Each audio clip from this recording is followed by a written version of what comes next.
അമ്മേ നാരായണ ദേവി നാരായണ ലക്ഷ്മീ നാരായണ ഭദ്രേ നാരായണ അമ്മേ നാരായണ ദേവി നാരായണ ലക്ഷ്മീ നാരായണ ഭദ്രേ നാരായണ ശുക്ലാംബരധരം വിഷ്ണും ശശിവർണം ചതുർഭുജം പ്രസന്നവദനം ധ്യായേത് സർവവിഘ്നോപശാന്തയേ വക്രതുണ്ട മഹാകായ സൂര്യകോടി സമപ്രഭ നിർവിഘ്നം കുരു മേ ദേവ സർവകാര്യേഷു സർവദാ कंसस्योत्तामवृत्तेः कलुषितमनसः चोदरीपुत्रहन्तुः हस्तादुत्पद्य बान्धीं दिवि विबुधनुतां कोटिसूर्यप्रकाशां कारुण्यालोलनेत्रां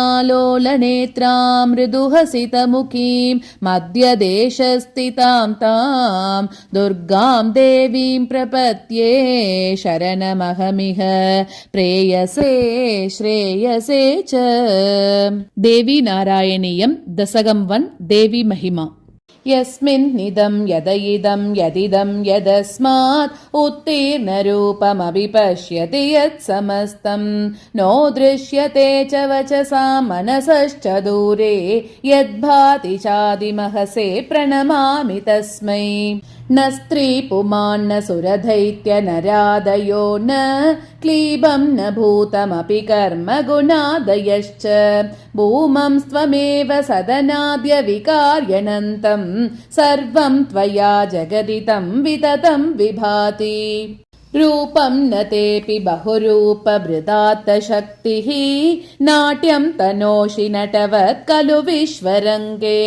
वर्षाणि ते सरसनाट्यकला विलीना भक्ता अहो सहृदया क्षणवन्नयन्ति रूपानुसारि खलु नाम ततो बुधैस्त्वं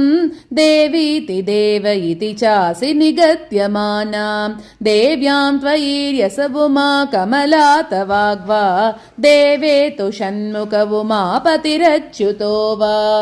त्वं ब्रह्मशक्तिरपि धातृरमेशरुद्रैः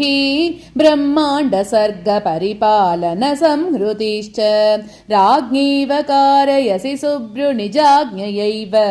भक्तेष्वनन्यशरणेषु कृपावती च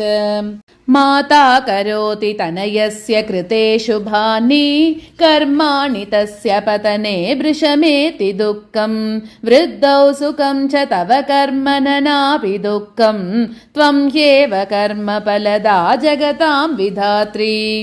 सर्वत्र वर्षसि दयामत एव वृष्ट्या सिक्तः सुबीजैव वृत्तिमुपैति भक्तः दुर्बीजवद् व्रजति नाशमभक्त एव त्वं निर्घृणा न विषमा न च लोकमातः सर्वोपरीश्वरि विभाति सुधा समुद्रः तन्मध्यतः परिवृते विविधैः सुदुर्गैः छत्रायिते त्रिजगतां भवति मणिद्वीप